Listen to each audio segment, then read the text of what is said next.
सो hello बच्चों, welcome back to our channel. बच्चा, आज हम लोग इस सेशन के अंदर moving charges and magnetic effect of current के सारे वो 14 क्वेश्चन को डिस्कस करेंगे जो हमसे जेईई मेन 2026 अप्रैल अटेम्प्ट में पूछे गए थे।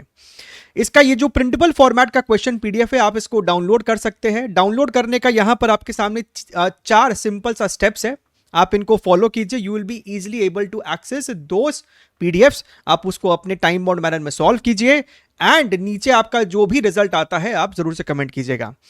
आपको नीचे डिस्क्रिप्शन बॉक्स में हर चैप्टर का एक प्लेलिस्ट मिलेगा जिसके अंदर आपको कॉन्सेप्ट, कुछ सिलेक्टेड टॉपिक्स के ऊपर डिस्कशंस, अपार्ट फ्रॉम दैट आपको 2020 से लेके 26 के एवरी सिंगल क्वेश्चन के डिस्कशन मिलेंगे। उसके अलावा तुमको डिस्क्रिप्शन बॉक्स में टॉप प्रीवियस ईयर क्वेश्चन का भी एक प्लेलिस्ट मिलेगा जिसके माध्यम से आप अपनी प्रैक्टिस को कर सकते हैं। अब देखिए, इन प्रकार के वीडियोस को करने का सिंपल सा नियम है। अगर आपका चैप्टर के ऊपर थोड़ा बहुत भी ठीक ठाक कमांड है तो आप इसको +4 -1 के रूल से सॉल्व कीजिएगा। भैया सही होता है तो +4 दो, गलत होता है तो -1 दीजिएगा और नीचे कमेंट कीजिएगा कि आपका कितना स्कोर बन रहा है, कौन सा गलत होता है, कौन सा आपका सही होता है। ठीक है, चलिए शुरू करते हैं। नए हो तो सब्सक्राइब कर लीजिएगा and make sure to hit the like button. आपके सामने यहां पर दो सेटअप दिया हुआ है। यहां पर आपके पास एक वायर है, ये आपको इंफिनिटी तक जा रहा है, यानी वायर आ रहा है आ रहा है आ रहा है। फिर यहां पर आपको सेमी सर्कुलर एक बेंड है, उसके बाद वापस से स्ट्रेट है। यहां पर आपको वायर आ रहा है, सेमी सर्कुलर बेंड है और फिर वायर आपको इस प्रकार से जा रहा है। हमसे ये आपको सेंटर है उस सेमी सर्कल का, तो हमसे कहता है कि अगर इस वाले सेटअप के सेंटर पर मैग्नेटिक फील्ड B1 है और यहां पर आपको मैग्नेटिक फील्ड B2 है तो दोनों मैग्नेटिक फील्ड का रेशियो कितना है। क्लियर है? सबसे पहले बात करते हैं हमारे सेटअप नंबर 1 की। अगर तुम यहां पर देखोगे ना तो ये आपको एक सेमी इनफाइनाइट वायर हुआ, मतलब ऐसे आ रहा है वायर और ये आपको इस प्रकार से है और हमारे को ये रहा point P, this is our point P। Current हमको इस डायरेक्शन में है, तो अगर तुम इस वाले वायर के वजह से पॉइंट P पर फील्ड का डायरेक्शन पूछोगे, you can apply right hand thumb rule. Thumb को करंट के डायरेक्शन में रखो, राइट हैंड के थंब को, और आपको कर्लिंग फिंगर्स बताएगा कि भैया P पॉइंट पर जो आपको फील्ड होगा वो इनटू द प्लेन होने वाला है। सिमिलरली अगर हम इस वाले सेमी सर्कल के वजह से देखेंगे, आपको करंट इस डायरेक्शन में है, तो यहां पर भी इसके वजह से भी आपको फील्ड इनटू द प्लेन आएगा और इस वाले सेक्शन के वजह से भी जब तुम फील्ड चेक करोगे तो फील्ड इनटू द प्लेन ही होगा। कहने का मतलब यह है कि तीनों वायर के सेक्शन के फील्ड को सॉल्व करो और तीनों को ऐड कर दो, because all the fields are in the same direction. लेकिन अगर हम यहां पर बात करेंगे तो भैया इस वाले वायर के वजह से Q पॉइंट पर फील्ड इनटू द प्लेन है, इस वाले की वजह से भी फील्ड इनटू द प्लेन है। लेकिन अगर हम इस वाली वायर की बात करेंगे ना, इसको अगर तुम पीछे की तरफ एक्सटेंड करोगे तो भैया वो इसी पॉइंट Q से पास करेगा। कहने का मतलब है कि आपने कॉन्सेप्ट में, थ्योरी में देख रखा होगा, इस वाले के वजह से Q पॉइंट पर कोई फील्ड नहीं आएगा। तो भैया सेक्शन 2 में हम देखेंगे कि सिर्फ इसके और इसके वजह से हमको Q पॉइंट पर फील्ड आता है। बढ़िया है साहब। चलिए सबसे पहले बात कर लेते हैं कि मेरा B1 का वैल्यू क्या होगा। सेमी सर्कल का लिखना सबसे आसान है, एक सर्कल के वजह से होता है μ0I/2r, तो सेमी सर्कल का उसका आधा हो जाएगा, यानी μ0I divided by 4 into are, जो कि आर मेरा यहां पर रेडियस है, प्लस। अब देखिएगा, अगर हम इसके वजह से बात करेंगे ना तो इसके वजह से आपको फॉर्मूला होता है μ0I/4πd। यहां पर d क्या हो जाएगा, P पॉइंट पे निकालना है ना, तो यही मेरे को d हो जाएगा परपेंडिकुलर डिस्टेंस, जो कि r के ही बराबर है। फिर आप यहां पर sin θ1 प्लस sin θ2 वाला फॉर्मूला लगाते हो। कुछ बच्चे cos θ2 प्लस cos θ1 वाला फॉर्मूला लगा सकते हैं। आप फॉर्मूला कोई भी लगाओ, कई बच्चों को ये एक स्टैंडर्ड रिजल्ट की तरह भी याद रहता है। एक बार आपको यहां पर थीटा 0 डिग्री आएगा और दूसरा थीटा आपको 90 डिग्री आएगा। अगर तुम साइन वाला भी इस्तेमाल कर रहे हो तो एक बार आपको साइन 0 डिग्री आएगा और एक बार आपको साइन 90 डिग्री निकल कर आएगा।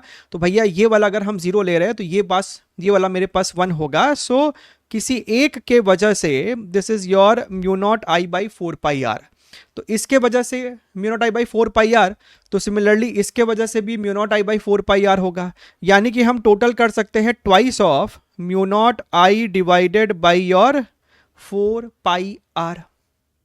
क्लियर है एकदम?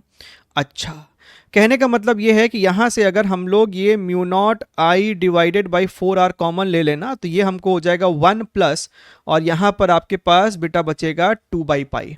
अगर हम लोग यहाँ पर b2 की बात करें तो सेमी सर्कल का तो सेम आएगा, यानी ये वाला टर्म सेम होगा, एक टर्म बस यहां पर कम होगा, यानी कि 2 मल्टीप्लाई नहीं होगा क्योंकि इसके वजह से फील्ड है ही नहीं, तो सिर्फ और सिर्फ इतना ही लिखेंगे, mu not I divided by 4πr। तो यहां पर अगर हम लोग mu not I divided by 4r common ले ले तो ये हमको हो जाएगा 1 प्लस 1 डिवाइडेड बाई पाई। अब क्यों नहीं आप दोनों को आपस में डिवाइड कर देते हो? डिवाइड करोगे तो ये और ये आपस में मरेगा ना जी। ये आपको हो जाएगा pi plus 2 whole divided by pi, और ये हमको हो जाएगा pi plus 1 whole divided by pi. तो यहां से अपने को दिखना चाहिए कि भैया pi plus 2 upon pi plus 1 निकल कर आ रहा है, which is your option number 1। Clear है एकदम? चलिए आगे बढ़ते हैं, अगला सवाल देखते हैं, अगला प्रश्न देखते हैं, क्वेश्चन नंबर 2। देखिएगा सवाल हमसे पूछा गया है, अगेन उसी पेपर का सवाल है, 2 अप्रैल शिफ्ट 1 का। 1 microcoulomb charge moving with a velocity of this much is in the region of magnetic field this much. The magnitude of force acting on it is how much? तो ये आपको basically सवाल vector का हो गया है, cross product का। Force is equal to Q V cross B. तो सबसे पहले हम लोगों को वी क्रॉस बी सॉल्व करना पड़ेगा। अब क्रॉस प्रोडक्ट कैसे निकालते हैं वो पूछने मत बैठ जाना, बहुत दुख हो जाएगा तुमको भी और हमको भी। क्या करते हो यहाँ पर, आई कैप जे कैप के कैप प्लस माइनस प्लस, सबसे पहले v है तो भैया 1 माइनस 2 3, और b में देखोगे तो भैया 2 है, फिर 3 है, फिर माइनस 5 है। तो यहाँ पर आप सबसे पहले लिखोगे I cap, this is your I cap, ये छोड़ देंगे तो ये वाला है ना, so this is your 10 minus 9 minus J cap, तो ये ऐसे हो जाएगा, तो this is your minus 5 minus 6 plus K cap, और ये हमको हो जाएगा 3 प्लस 4। तो यहाँ से ये हमको निकल कर आ रहा है आई कैप प्लस 11 जे कैप प्लस 7 के कैप। ये हुआ है v क्रॉस b, और q की वैल्यू मेरे पास ऑलरेडी 1 माइक्रोकूलम है, यानी कि 10 टू द पावर माइनस 6, और v क्रॉस b मेरे पास कितना आया है, आई कैप प्लस 11 जे कैप प्लस 7 के कैप। तो फोर्स का मैग्नीट्यूड कितना हो जाएगा, 10 to the power minus 6 under root of 1 का स्क्वायर प्लस 11 का स्क्वायर प्लस 7 का स्क्वायर। ठीक, तो ये हमको रूट में आ रहा है under root of 171 into 10 to the power minus 6 newton, यानी कि अल्फा की जो वैल्यू होगी that is going to be 171। ठीक है, स्ट्रेट फॉरवर्ड सवाल है, बस बहुत छोटा सा कैलकुलेशन है, दैट्स इट। आइए देखते हैं। A particle having charge 10 to the power minus 9 coulomb moving in XY plane in fields of this much and this much. तो ये हमको इलेक्ट्रिक फील्ड है और ये हमको मैग्नेटिक फील्ड है। देखो ना यहाँ पर के कैप है, बेसिकली ये सिर्फ के नहीं है, this is not kilo Tesla, this is your के कैप, और ये टेस्ला है और यहाँ पर हमको न्यूटन पर कूलम है। इलेक्ट्रिक फील्ड जे कैप डायरेक्शन में था। Experiences a force of this much. तो भैया अगर कोई चार्ज इलेक्ट्रिक फील्ड और मैग्नेटिक फील्ड दोनों में मूव कर रहा है तो उस पर जो फोर्स लगता है that is equal to Q E plus Q V cross B. The velocity of the particle at that instant is how much. देखो खैर ऑप्शन में भी हमको दिख रहा है कि सभी वेलोसिटीज हमको आई कैप और जे कैप के टर्म्स में है, और सवाल में भी लिखा हुआ है particle is moving in the XY plane. यानी कि हम कह सकते हैं कि मान लो कि जो वेलोसिटी है ना, velocity is equal to A I cap plus B J cap. हमको इस सवाल में ए और बी की वैल्यू चाहिए, मानते हो सर? मानते हैं। अब यहाँ पे डेटा को सब्स्टिट्यूट करो। फोर्स का हमको वैल्यू दे रखा है, this is your 4 I cap plus 2 J cap. तो तुमको तुम्हारा इंट्यूशन बोलना चाहिए कि हाँ हमको कुछ ना कुछ कंपेयर करना पड़ेगा LHS RHS में आई और जे के कोएफिशिएंट्स को। क्यू कहाँ है, charge 10 to the power minus 9। तो एक काम करो ना, क्यू को कॉमन ले लो, 10 to the power minus 9। E vector कितना है 0.4, this is your 0.4 J cap plus V velocity is A I cap plus B J cap cross your magnetic field is how much? This is your 4 into 10 to the power minus 3 k cap.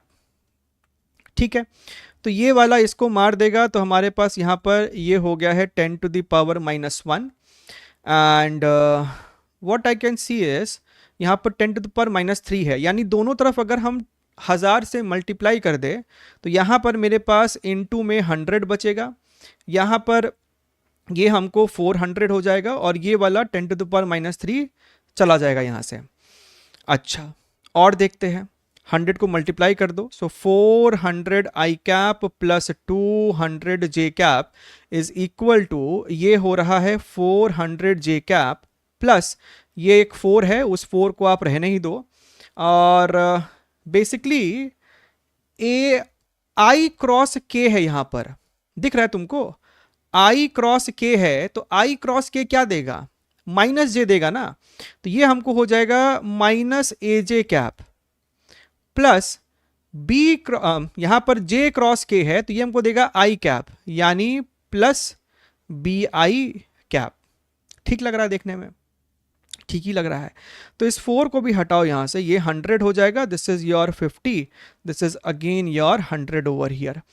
तो भाई साहब इसको अगर हम लोग left side ले आए, ये हो जाएगा 100 i cap minus 50 j cap is equal to b i cap minus a j cap.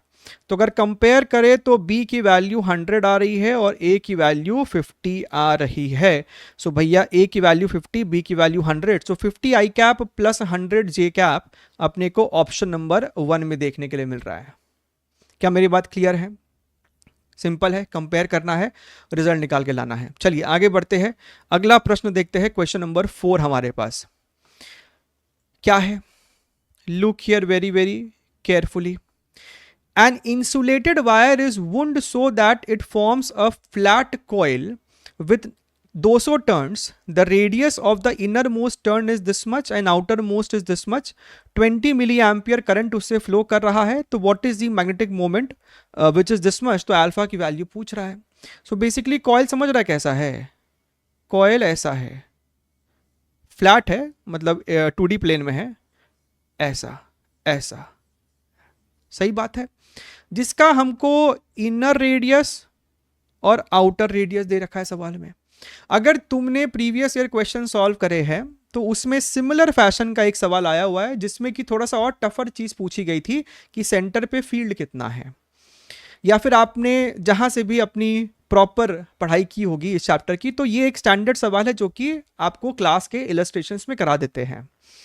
वही सेम पैटर्न है, बस आपको थोड़ा सा इजियर साइड में चीज पूछी गई है कि भैया what is the magnetic moment. ठीक है, सो अभी देखिए कोशिश करते हैं कि ठीक ठाक डायग्राम बन जाए यहाँ पर, क्योंकि ये आपको इस प्रकार से स्पाइरल आउट हो रहा है, ऐसा ऐसा ऐसा समथिंग करके। तो देखिए इसमें हम लोग क्या कर सकते हैं, हम लोग इसमें आर पे जाके डी आर थिकनेस का, आर पर जाकर हम लोग यहाँ पर डी आर थिकनेस का है ना एक सेक्शन ले रहे हैं। Look here very very carefully, look here very very carefully. अब सुनिएगा मेरी बात को। तो ये जो हमने सेक्शन लिया है ना, इस सेक्शन में आपको कुछ टर्न्स होंगे, बात समझ रहे हो। अगर मैं तुमको सिर्फ एक ऐसा सर्कुलर लूप दे दूं, इसमें करंट आई बोल दूं, तो what is the magnetic moment, you would say I into area.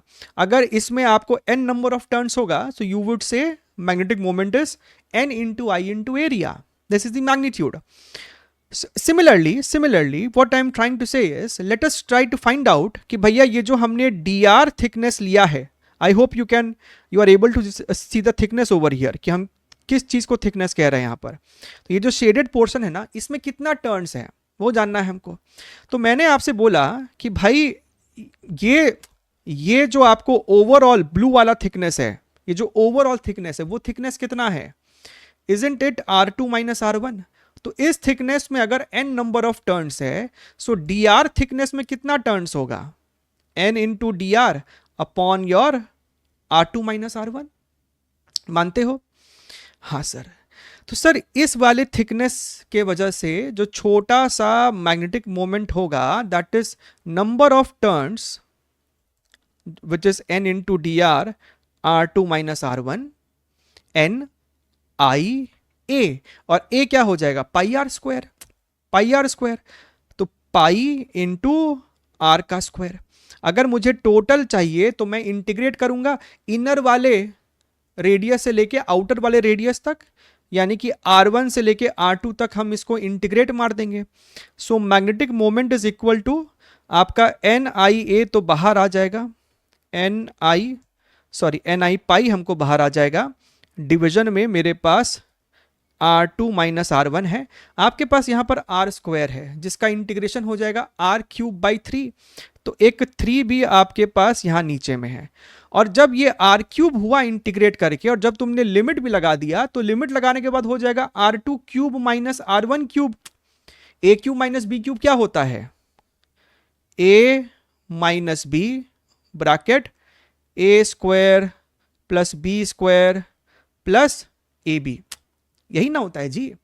तो आपका बेसिकली ये और ये सलट गया। अब यहां पर आप क्या है ना, सिर्फ डेटा को सब्स्टिट्यूट करो।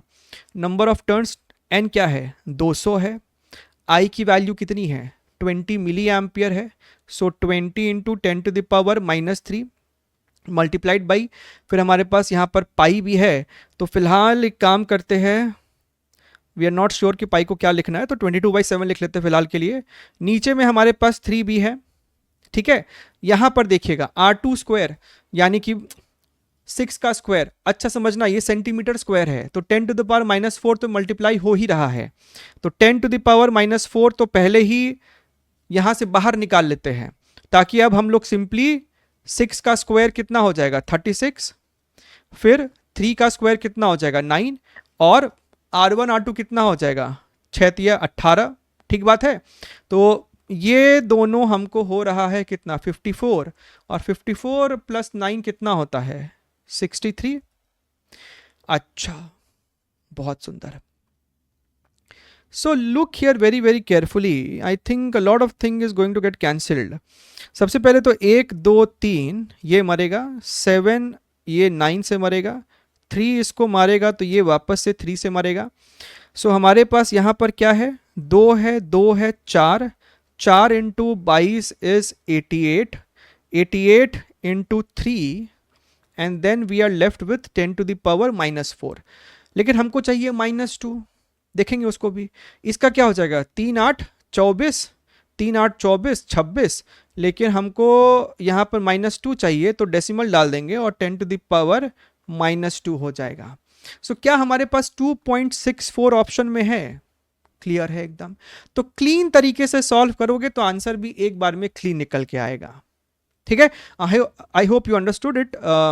ठीक क्वेश्चन है, एग्जाम में आने लायक सवाल है एकदम बढ़िया है। A solenoid has a core made of material with relative permeability 400, तो तुमको म्यूआर की वैल्यू 400 दिया हुआ है भैया। एक सोलेनॉइड है, अंदर में तुमको कुछ कोर वोर भी है, समझ रहे हो तुमको कुछ कोर वोर भी है। The magnetic field produced in the interior of solenoid is this much, तो भैया B कितना होता है? B होता है म्यू नॉट NI, लेकिन यहाँ पे सिर्फ म्यू नॉट नहीं, म्यू आर भी मल्टीप्लाई करना पड़ेगा। और अगर तुम लोगों को ध्यान में है तो ये NI के प्रोडक्ट को ही कहते हैं magnetic intensity, capital H। So H is equal to B divided by mu R into mu naught. अब B की वैल्यू हमसे कहता है कि 1 है, म्यू आर की वैल्यू हमसे कहता है कि 400 है, और म्यू नॉट की value 4 pi into 10 to the power minus 7, तो वो 10 टू द पावर माइनस 7 ऊपर जाएगा तो इतना बन जाएगा। तो यहाँ पर अगर तुम ध्यान से देखो तो हमको 10 टू द पावर 5 चाहिए, यानी कि एक 100 यहाँ से हम निकाल सकते हैं। So this is your 16 pi into 100। तो I hope you are able to see 10 pi 10 to the power 5 upon 16 pi, मतलब अल्फा जो है वो है 1/16 पाई, जो कि मेरे पास ऑप्शन नंबर 2 में है। क्लियर है? बढ़िया है। चलिए आगे बढ़ते हैं, अगला प्रश्न देखते हैं, प्रश्न नंबर 6।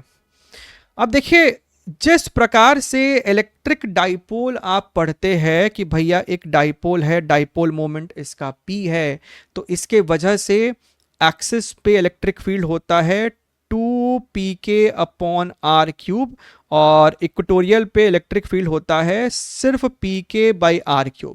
सेम टू सेम आपके पास यहां पर भी है। आपके पास ये शॉर्ट मैग्नेट्स है ना, स्मॉल बार मैग्नेट्स है, तो यहां पर भी आपको मैग्नेटिक मोमेंट, डाइपोल मोमेंट आप कह लो, डायरेक्शन साउथ से नॉर्थ की तरफ इस प्रकार से, इस प्रकार से, ठीक है। तो यहां पर भी वही कहानी है कि अगर इस वाले डाइपोल की वजह से पी पॉइंट पर मुझे फील्ड लिखना है तो ये एक्सियल लोकेशन हो गया, तो फॉर्मूला होगा यही, बस 2p के जगह m आ जाएगा अपॉन r³। k को रिप्लेस करेंगे हर बार हम लोग μ0/4π से। मेरी बात क्लियर है?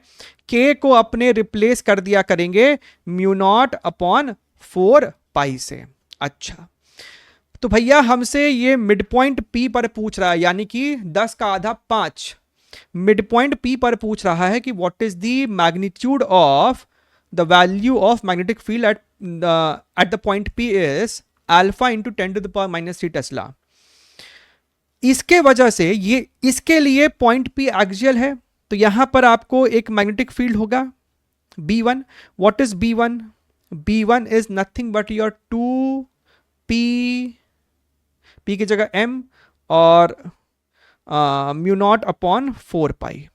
और इसके वजह से, इसके लिए ये इक्वेटोरियल लोकेशन है, यहां पर आपको मैग्नेटिक फील्ड इसके अपोजिट डायरेक्शन में ये B2 होगा, और B2 की जो मात्रा होगी ओनली pk, यानी कि m/r³ μ0/4π। r दोनों के लिए सेम होगा क्योंकि भैया मिड पॉइंट बोला था, तो ये भी डिस्टेंस अगर r है तो ये भी डिस्टेंस अब r है। अब दोनों का रिजल्टेंट निकालना है, दोनों का रिजल्टेंट निकालना है। तो हम कह रहे हैं कि अगर भैया तुमको रिजल्टेंट दिख रहा है ना, resultant is √of b1² plus b2² because these two are mutually perpendicular. तो जब तुम ये करोगे तो ये वाला टर्म आपको बाहर निकल के आ जाएगा, रूट के बाहर, समझ रहे हो ना, आ ही जाएगा ना। सो m/r³ μ0/4π √of 2 का स्क्वायर, और यहां पर तो 1 ही है, तो 2 का स्क्वायर 4, तो ये इतना आ जाएगा चुपचाप से। अब वैल्यूज सब्स्टिट्यूट करो, this is your m, this is your 3√5 multiplied by μ0/4π, कितना बचेगा, μ0 इतना होता है ना, तो μ0/4π होगा 10⁻⁷, this is 10⁻⁷ upon r³। r कितना है 5 सेंटीमीटर, तो क्यूब करोगे तो 125 इंटू 10⁻⁻⁶ हो जाएगा, multiplied by this is your √5। तो √5 इंटू √5, तो ये आपको हो जाएगा बेसिकली 25, ये आपको हो जाएगा 10⁻⁻1, लेकिन मुझे -3 चाहिए, तो ज़बरदस्ती हम लोग यहाँ पर 100 मल्टीप्लाई कर देंगे, सो 10⁻⁻3, और डिनोमिनेटर में you already have 25, so 25 3 into 100 है ना, ये 300 क्या है, 3 इंटू 100, सो 25 जब 100 को मारेगा तो 4 बचेगा, यानी कि 12 इंटू 10⁻⁻3।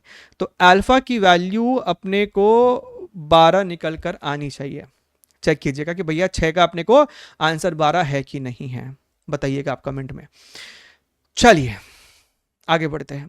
खाली ये मत सीखो कि भैया सवाल का कॉन्सेप्ट क्या है, सॉल्विंग का स्किल भी आप हर एक प्रॉब्लम सॉल्विंग के अप्रोच से डेवलप करते जाइए, भैया क्लीन तरीके से भी सॉल्व कर सकते। It is not about every time to apply short trick and all. Circular coil of radius 2 centimetre and 125 turns carries a current of 1 ampere.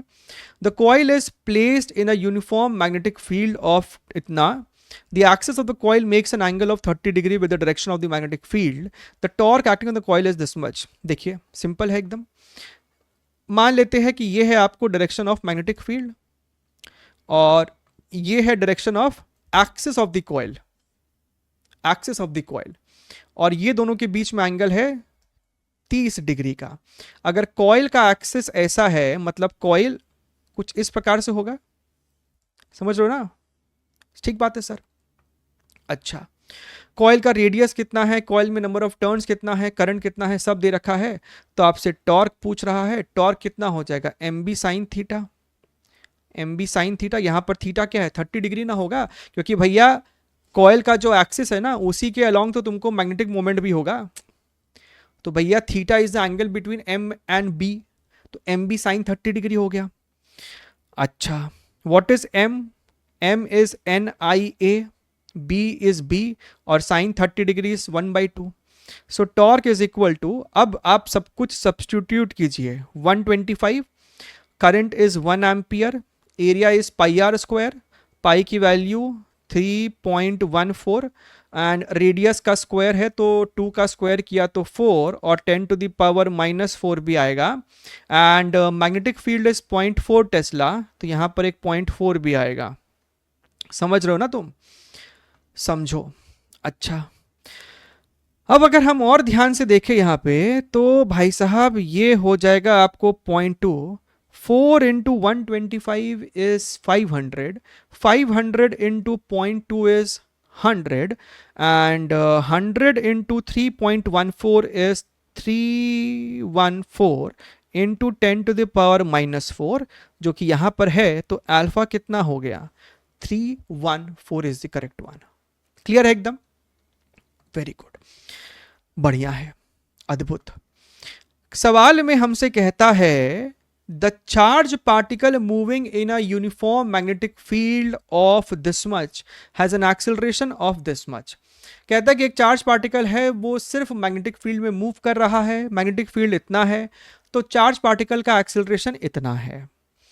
तो मैग्नेटिक फील्ड उस पर फोर्स लगा रहा है, समझ रहे हो? Acceleration is equal to force upon mass, and what is the force, force is Q V cross B। अच्छा, तो हमको एक बात समझ में आ रहा है कि V क्रॉस B का जो डायरेक्शन होगा उसी के अलोंग एक्सेलरेशन का डायरेक्शन होगा। समझ रहे हो? और तुम ये बात जानते हो कि V क्रॉस B का जो डायरेक्शन होगा that must be perpendicular to both V and B individually. Basic concept of cross product.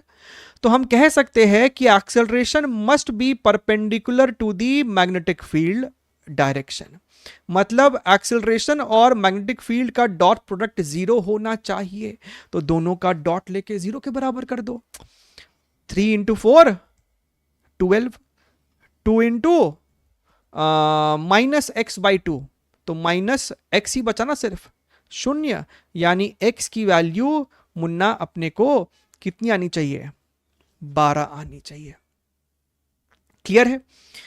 बढ़िया है। चलिए अगला सवाल देखते हैं, प्रश्न नंबर 9, क्वेश्चन नंबर 9। 5 अप्रैल शिफ्ट 2 में पूछा गया सवाल है, a particle of charge Q, देखिए सिर्फ लंबा चौड़ा दिखता है सवाल, है ना, बेसिक क्लियर है तो सवाल निकल जाएगा। A particle of charge Q and mass M is projected from origin with the initial velocity this much। ठीक है, तो जो चार्ज है आपको उसका वेलोसिटी दिया हुआ है।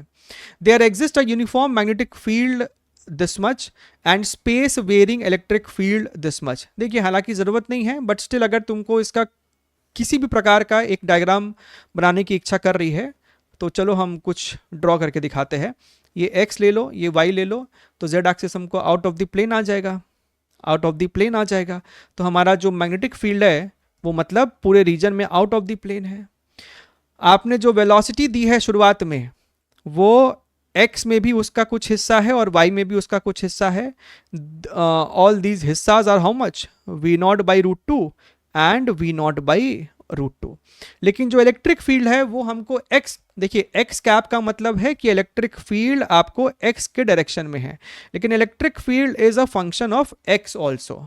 जैसे जैसे आप x में आगे बढ़ रहे हो वैसे वैसे इलेक्ट्रिक फील्ड वेरी कर रहा है एक्सपोनेंशियली, और नेगेटिव साइन मतलब डिकेइंग है। After travelling a distance such that x coordinate has change from x equals to 0 to x equals to L। अब देखिए पार्टिकल, शुरुआत में तो पार्टिकल यहीं पर है, ओरिजिन पर। अब बाद में पार्टिकल का है ना जो एक्स कोऑर्डिनेट है वो x इक्वल्स टू एल है, पार्टिकल यहां पर है, यहां पर है, यहां पर है, उससे फर्क नहीं पड़ता। फर्क ये पड़ता है कि कुछ देर बाद पार्टिकल का x coordinate x equals to L है। तो हमसे पूछता है what is the change in kinetic energy. अब ये बात तुम भली भांति जानते हो कि भैया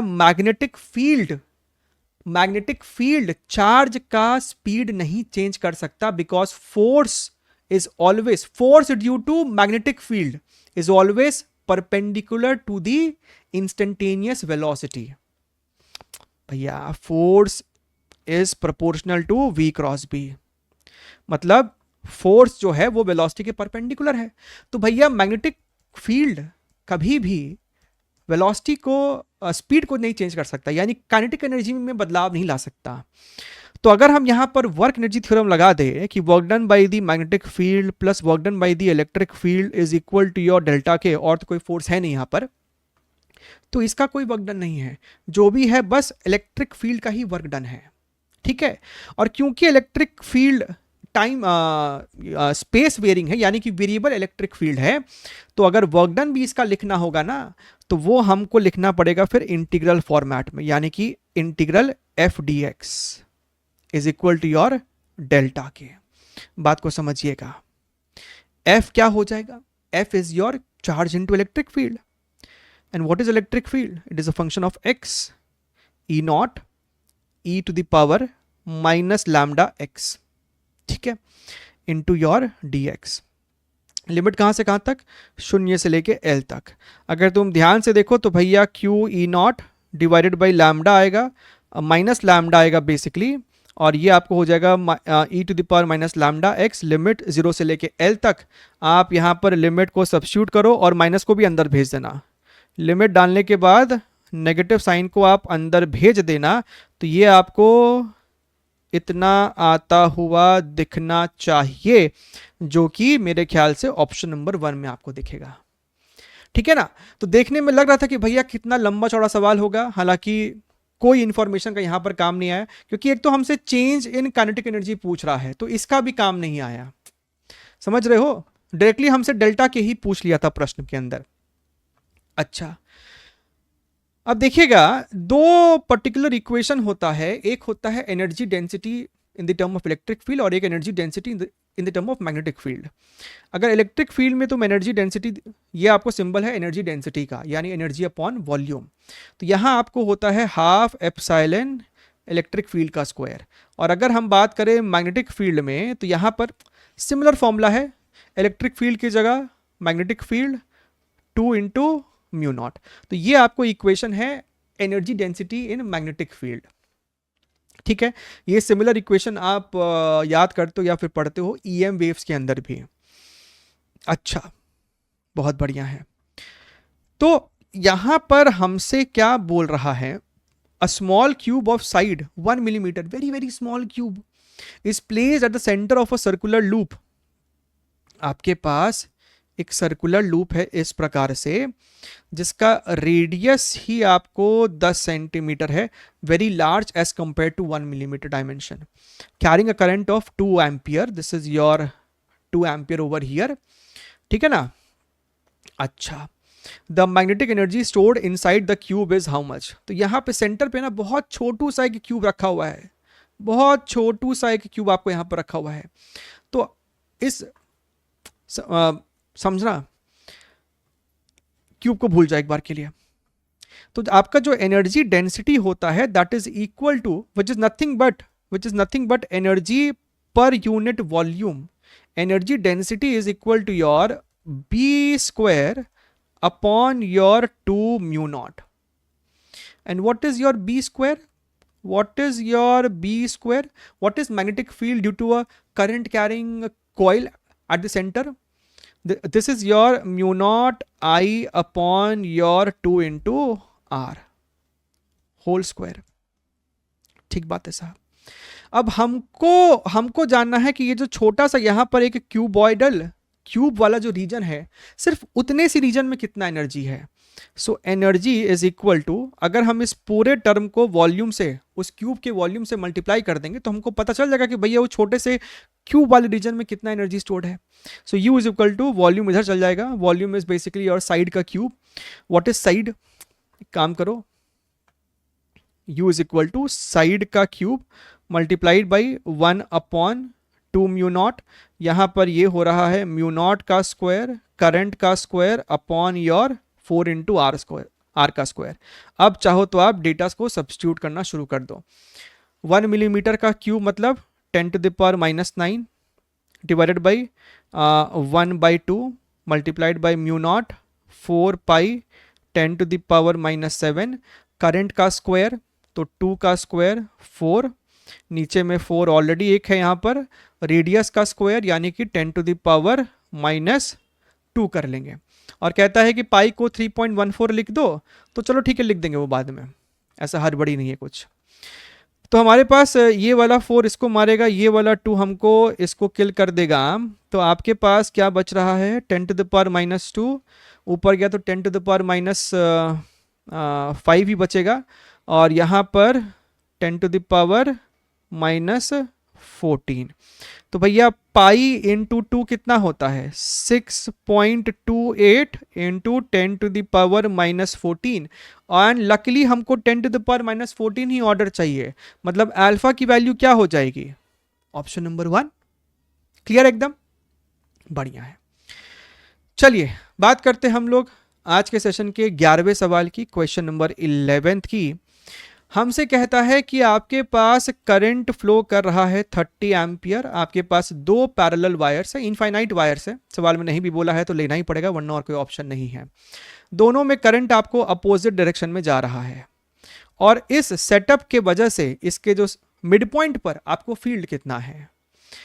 ठीक है, अब इसके वजह से भी देखोगे तो फील्ड हमको इनटू द प्लेन आएगा, राइट. और इसके वजह से भी देखोगे तो हमको फील्ड इनटू द प्लेन ही आएगा, यानी दोनों के वजह से फील्ड को ऐड कर देंगे. The field at the mid point is how much? तो सिंपल है, field is equal to twice of, twice क्यों कर रहे हैं? क्योंकि दोनों की वजह से सेम डायरेक्शन में है. और किसी एक की वजह से क्या है? Mu not I divided by 2 pi. What is this distance? This is your d/2. Sir d क्या है? दोनों वायर के बीच का सेपरेशन. तो ये आपको बेसिकली d/2 है ना, तो 2 को ऊपर भेजना पड़ेगा. अच्छा, तो इस वाले 2 ने इस वाले 2 को मार दिया. तो आपके पास यहाँ पर म्यू नॉट है which is your 4 pi into 10⁻⁻7. Current की वैल्यू हमको यहाँ पर 30 है, सो 30 multiplied by your 2 divided by your pi multiplied by your d. D is 8 centimeter, so 8 into 10⁻⁻2 over here. So 2 ने 4 into 2 8 pi into pi, so this is your 30 into 10⁻⁻5. लेकिन हमको यहाँ पर चाहिए माइक्रो में, मतलब 300 माइक्रो टेस्ला है ना, 1 0 मल्टीप्लाई करना पड़ेगा, यानी 11th का हमको ऑप्शन नंबर 2 सही आ रहा है. क्लियर एकदम? चलिए आगे बढ़ते हैं. आज का सेशन का 12th नंबर क्वेश्चन है, ध्यान से देखेंगे सवाल को. आपके पास एक मूविंग कॉइल गैल्वेनोमीटर है जिसको शंट किया गया है विद अ 2 ओम रेजिस्टेंस, तब जाके वो एक फुल स्केल डिफ्लेक्शन देता है for a current of 500 milli ampere.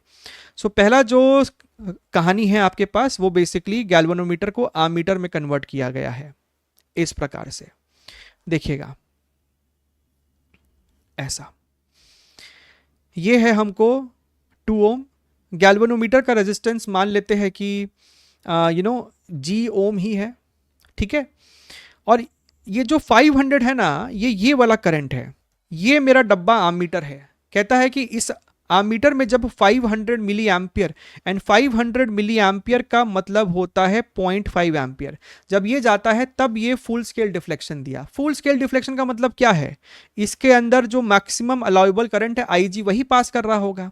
तो ये हमको हो जाएगा 0.5 माइनस IG. तो भैया अब क्योंकि 2 ओम और G ओम पैरेलल में है, तो जो पोटेंशियल डिफरेंस इसके अक्रॉस है वही इसके अक्रॉस भी है. सो G इंटू IG करो ना जी, G into IG is equal to 2 multiplied by 0.5 minus I G. तो क्या हम लोग यहाँ पर 2 मल्टीप्लाई कर दो और फिर ये -2 इस साइड ले आना, तो 2 plus I G into G is equal to 1। तो यहाँ से आप चाहो तो IG को कॉमन निकाल लो, 2 plus G is equal to 1। फिर हमसे कहता है कि अगर एक 470 ओम का रेजिस्टेंस उस गैल्वेनोमीटर के साथ सीरीज में लगा दो, तो जो आपको फुल स्केल डिफ्लेक्शन आ रहा है that is 10 for 10 volt potential difference applied on it, basically converting a galvanometer into a voltmeter।